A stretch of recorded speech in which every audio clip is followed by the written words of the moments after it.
Long ago, in a village nestled at the foot of the great Ngoma mountain, there was a sacred rule whispered across generations. No child must be born on the night of the taboo.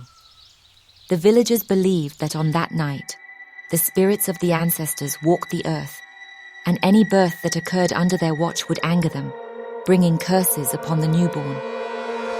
But one fateful night, against all odds, a child was born. Her mother, Nia, had felt the pangs of labor as the full moon cast its silver light across the village.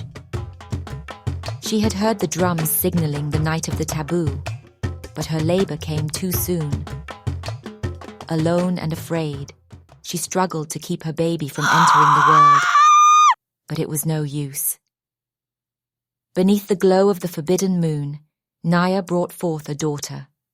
Her joy was short-lived. The sky seemed to darken unnaturally, and the wind whispered through the trees, carrying a deep, resonant voice. The elders of the village came rushing to Naya's side. Their faces were grave, and their words chilling. "You have violated the sacred order," the eldest among them said. "Your child is cursed. She shall be born incomplete, for the spirits have taken what makes her a woman."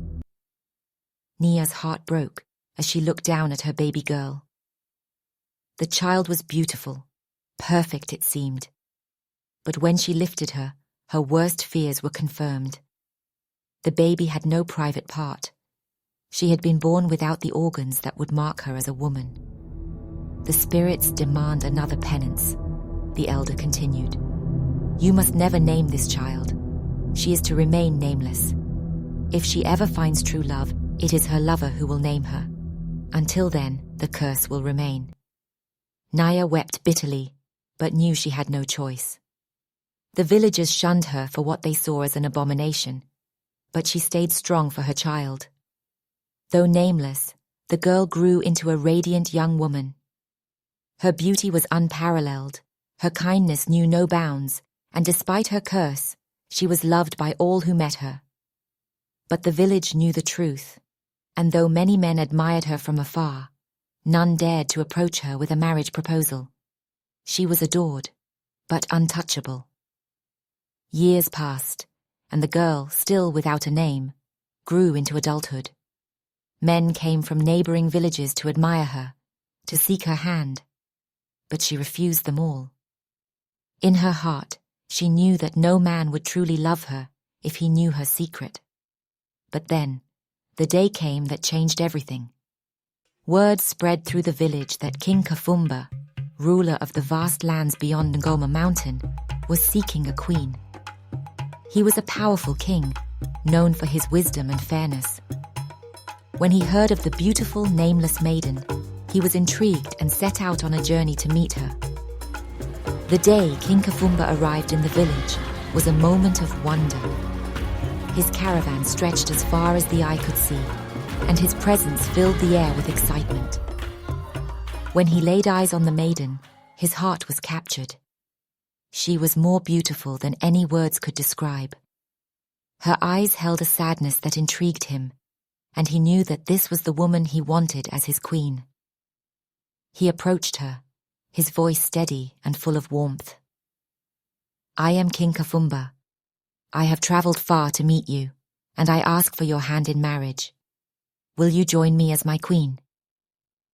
The village fell silent. The maiden's heart pounded in her chest.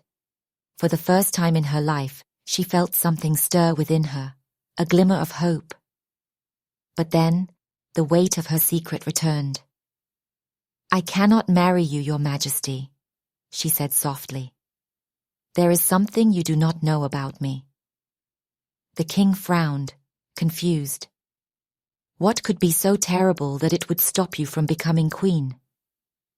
She hesitated, but something in the king's eyes told her that he could be trusted. "I was born under the night of the taboo. I was cursed by the spirits.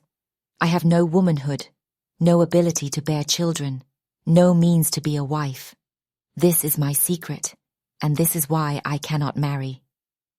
King Kafumba stood silent for a moment, absorbing the weight of her confession. But then, instead of turning away as she expected, he took her hand in his. "I do not care about the curse," he said firmly. "I love you for who you are, not for what you lack. Let me be the man who breaks this curse. I will name you, and we will defy the spirits together." The maiden's eyes filled with tears. No one had ever spoken to her with such love, such acceptance. She agreed to marry him, and the village rejoiced, though many still whispered in fear of the curse. On the day of the wedding, the king announced that his bride would finally be named. He called her Amara, meaning grace in the ancient tongue, a name full of beauty and strength.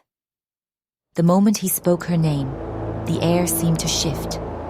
A gust of wind swept through the village, and the spirits seemed to cry out in anger. But the curse was not so easily broken. That night, after the ceremony, Amara fell gravely ill. Fever racked her body, and no healer could cure her. Days turned into weeks, and she grew weaker and weaker. The king was beside himself with worry. He had never known a love like this, and to lose her so soon after finding her was unthinkable. The villagers whispered that the spirits had claimed her for defying the taboo. The elders warned the king that the curse could not be undone. But Kafumba refused to give up hope. He stayed by her side, hoping for a miracle. Then, after a full month of suffering, something miraculous happened. Amara awoke one morning, weak but alive. Her fever had broken, and she was recovering. The healers marveled at her survival, calling it nothing short of a miracle. But that was not the only miracle. As she regained her strength, Amara felt something strange, something different within her body. The king, who had refused to leave her side, noticed it too. The healers were called, and after examining her, they were astonished. Amara had been made whole. The curse had been broken. Her body had been restored to its natural form. The village was in awe, and the elders declared that true love had indeed triumphed over the spirits. The king held Amara in his arms, tears of joy streaming down his face. "You are whole, my love," he whispered. "The spirit's curse is broken. I named you, and you are free."